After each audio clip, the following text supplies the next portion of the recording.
Sunday స్పెషల్‌గా ఇంట్లో chicken curry ఇంకా పులావ్ అయితే చేశాను. ఇది ఎలా చేశాను ఏంటి అనేదైతే ఈరోజు వీడియోలో చూపించబోతున్నాను. సో, కర్రీ అయితే ఎలా ఉండబోతుంది, రైస్ ఎలా చేస్తున్నాను ప్రాసెస్‌లోకైతే వెళ్ళిపోదాం. సో, హలో అండి. Welcome back to our channel. అందరూ ఎలా ఉన్నారండి? నేనైతే చాలా చాలా బాగున్నాను. మీరు కూడా ఎప్పుడు బాగుండాలనే మనస్ఫూర్తిగా కోరుకుంటున్నానండి. సో, ముందుగా మన ఛానల్‌ని ఫస్ట్ టైం ఎవరైతే చూస్తున్నారో తప్పకుండా సబ్స్క్రైబ్ చేసుకోండి. వీడియో నచ్చితే లైక్ చేయండి. సో, ఇక్కడ చూస్తున్నారు కదా! ఈరోజు నేనైతే చికెన్ కర్రీ ఇంకా పులావ్ రైస్ చేయబోతున్నాను. దానికి కావాల్సిన ఇంగ్రీడియంట్స్ అంతా రెడీ చేసుకున్నాను. ఉల్లిపాయ ముక్కలు, పచ్చిమిరపకాయలు, అల్లం వెల్లుల్లి పేస్ట్, కొత్తిమీర, పుదీనా మొత్తం రెడీ చేసి పెట్టేశాను. ఇక్కడైతే గిన్నె వేడి చేసుకొని పులావ్ అయితే స్టార్ట్ చేయబోతున్నాను. ఇందులో ఆయిల్ అయితే వేసుకుంటున్నాను. ఆయిల్ హీట్ అయినాక మసాలా దినుసులు కూడా వేసుకుంటానన్నమాట. సో, యాక్చువల్‌గా ఈ వీడియో వచ్చేసి నేను సండే రోజు షూట్ చేసింది. బట్ నేను కొంచెం లేట్‌గా అయితే పోస్ట్ చేస్తున్నాను.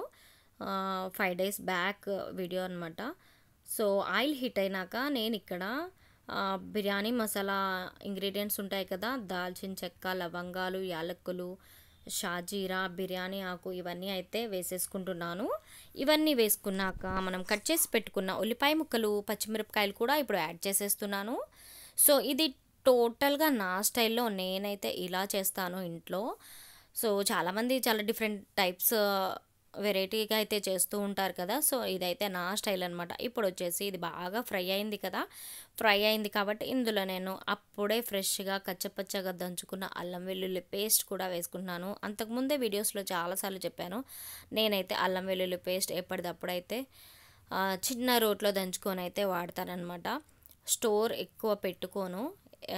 ఎప్పుడో ఒకసారి అలా పెట్టుకొని ఉంచుకుంటా తప్ప చాలా వరకు అయితే నేను ఎప్పటికప్పుడే చేసుకుంటాను. సో, ఇది అల్లం పేస్ట్, ఉల్లిపాయలు అన్నీ ఫ్రై అయినాయి కాబట్టి కొంచెం ఉప్పు కూడా కలుపుకుంటున్నాను. ఉప్పు కూడా వేసుకున్నాక కొంచెం గరం మసాలా, ధనియా పౌడర్ ఇవన్నీ కూడా వేసేసుకొని బాగా ఫ్రై అవ్వనిస్తాను. ఇప్పుడు ఇందులో నేను కట్ చేసి పెట్టుకున్న కొత్తిమీర, పుదీనా కూడా కొంచెం యాడ్ చేస్తానన్నమాట. కొంచెం యాడ్ చేసేసుకొని దీన్ని ఒకసారి బాగా కలిపేస్తాను. చాలా స్మెల్ అయితే సూపర్‌గా వస్తుంది. సో, మీరు కూడా ఇలాగే చేస్తారు కదా మీ ఇళ్ళల్లో. సో, ఇప్పటివరకు ఎవరైనా చేయని వాళ్ళు ఉంటే ఒక్కసారి మన వీడియోస్ ఎవరైనా ఫస్ట్ టైం చూస్తే తప్పకుండా ఇలా ట్రై చేయండి. చాలా బాగుంటుందన్నమాట. సో, ఇదంతా బాగా ఫ్రై అయింది కదా! ఇప్పుడు నానబెట్టి పెట్టుకున్న నేను రైస్ కూడా యాడ్ చేసుకున్నాను. నేను నార్మల్ రైస్తోనే పులావ్ చేయబోతున్నాను అనమాట. బాస్మతి రైస్ అయితే కాదు, ఇంట్లో వాడే రైస్తోనే నేను చేస్తున్నాను.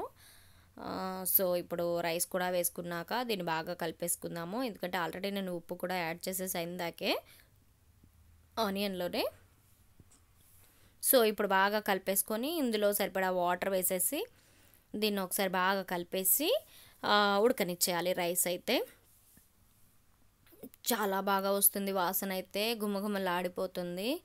సో, ఇదంతా బాగా కలిపేశాక ఇప్పుడు కొద్దిసేపు దీన్ని మూత పెట్టేసి ఉడికించుకోవాలన్నమాట రైస్. నెక్స్ట్ ప్రాసెస్ అయితే నెక్స్ట్ చూద్దాము. కర్రీ కూడా స్టార్ట్ చేయాలి కదా! కర్రీ కోసం కూడా నేను ఆనియన్స్ అయితే కట్ చేసి పెట్టుకున్నాను. సో, రైస్ చూద్దాం ఒకసారి. కొంచెం ఉడకడం అయితే స్టార్ట్ అయింది. సో, ఒక్కసారి దీన్ని కలిపేసి మూత పెట్టేసి కొంచెం మీడియం ఫ్లేమ్‌లో పెట్టేస్తే అదే ఉడికిపోతుంది. కొంచెం కుక్ అయినాక మనం కొద్దిగా సిమ్‌లో పెట్టేస్తే అదే రెడీ అయిపోతుంది. సో, ఇప్పుడు మూత పెట్టేసి దీన్ని పక్కన పెట్టేద్దాం. ఇప్పుడు చికెన్ అయితే స్టార్ట్ చేసేస్తాను. ఇక్కడ గిన్నె పెట్టేసి స్టవ్ ఆన్ చేసి వేడి చేసుకున్నాక నేను ఇక్కడ ఆయిల్ అయితే వేసుకుంటున్నాను. ఆయిల్ వేసుకొని వేడిగా అయినాక మనం ఇందులో కట్ చేసి పెట్టుకున్నాను. నేను ఒక 2 ఉల్లిపాయలు అయితే పెద్ద సైజు ఉల్లిపాయలు అయితే కట్ చేసుకున్నాను అనమాట. అవి కూడా ఇప్పుడు యాడ్ చేసేద్దాము. ఇందులో కొంచెం మసాలా దినుసులు కూడా వేసాను. షాజీరా, బిర్యానీ ఆకు, 2 మిరియాలు, దాల్చిన చెక్క, లవంగాలు వేసుకున్నాక ఇప్పుడు ఉల్లిపాయ ముక్కలు కూడా వేసేసుకుంటున్నాను. ఉల్లిపాయ ముక్కలు వేసుకొని బాగా కలుపుకుందాం ఇప్పుడు. ఇది బాగా ఉల్లిపాయలు బాగా ఫ్రై చేస్తే బాగుంటుందండి చికెన్ కర్రీలో అయితే.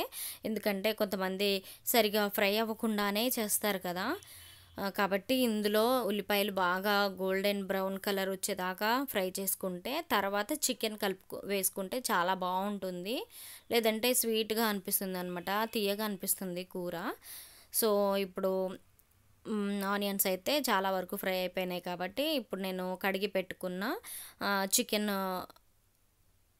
కూడా వేసుకుంటున్నాను. చికెన్ వేసేసి బాగా కలుపుకొని మూత పెట్టి కొద్దిసేపు అయితే ఉడికించుకోవాలన్నమాట. చాలా నీట్గా వాటర్లో అయితే కడిగి వేసుకుంటున్నాను నేను. ఇప్పుడు దీన్ని బాగా కలిపేసి ఒకసారి మొత్తం ఆనియన్స్ ఆయిల్ మొత్తం తగిలేలాగా కలిపేసి మూత పెట్టేసి అయితే ఉడికించుకోవాలి.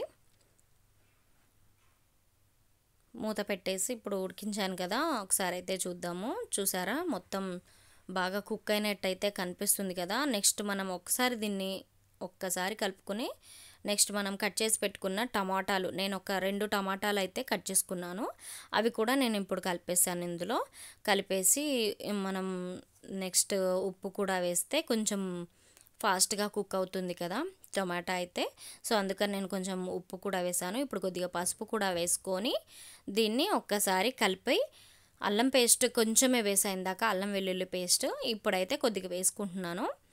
వేసుకున్నాక ఒకసారి కలిపేసి బాగా ఉడికించుకోవాలి. ఇది టోటల్గా నేను మా ఇంట్లో నా స్టైల్లో నేనైతే ఇలానే చేసుకుంటానండి. ఒక్కొక్కసారి ఒక్కో టైప్లో అయితే చేస్తానన్నమాట. ఇది ఒక స్టైల్. సో అప్పుడప్పుడు ఫ్రై లాగా, ఇంకా స్పెషల్గా నేనైతే డీప్ ఫ్రై చికెన్ అయితే చేస్తాను. బట్ ఈ మధ్య ఎప్పుడూ చేయలేదు, దాని వీడియో కూడా పెట్టలేదన్నమాట. నెక్స్ట్ టైం చేసినప్పుడు తప్పకుండా పోస్ట్ చేస్తాను. సో బాగా కలుపుకున్నాక చికెన్ అవంతా కుక్ అయినాక నేను కారం కూడా వేసేసుకుంటున్నాను. కారం వేసేసి ఒకసారి బాగా కలిపేస్తాము. వేసి బాగా కలుపుకున్నాక మనం చూడండి బాగుంది, స్మెల్ అయితే చాలా చాలా బాగా వస్తుంది. చూసారా బాగా కుక్ అయింది. ఇప్పుడు ఇందులో కొంచెం గ్రేవీకి సరిపడా కొద్దిగా వాటర్ అయితే వేసుకుంటున్నాను నేను. వాటర్ వేసేసాక దీన్ని బాగా ఉడికించుకోవాలి కొద్దిసేపు, ఒక 5 మినిట్స్ అయితే హై ఫ్లేమ్లో పెట్టి ఉడికించుకోవాలి. సో ఇది ఉడికింది కదా. నెక్స్ట్ ఇప్పుడు ఇందులో నేను ధనియా పౌడర్, ఇంకా గరం మసాలా, కొత్తిమీర కూడా వేసేసుకుంటున్నాను. వేసుకున్నాక దీన్ని కొద్దిసేపు అయితే ఉడికించుకోవాలి. సో ఇది అవుతుంది కదా. రైస్ అయ్యింది, ఎక్కడి వరకు వచ్చిందంటే ఇక్కడ చూడండి, రైస్ అయితే ఆల్మోస్ట్ అయిపోయింది. ఇంకొక 2 మినిట్స్లో ఆఫ్ చేసేయచ్చు. సో ఇదండి ఈరోజు మా సండే స్పెషల్ వీడియో నచ్చితే తప్పకుండా లైక్, షేర్, సబ్స్క్రైబ్.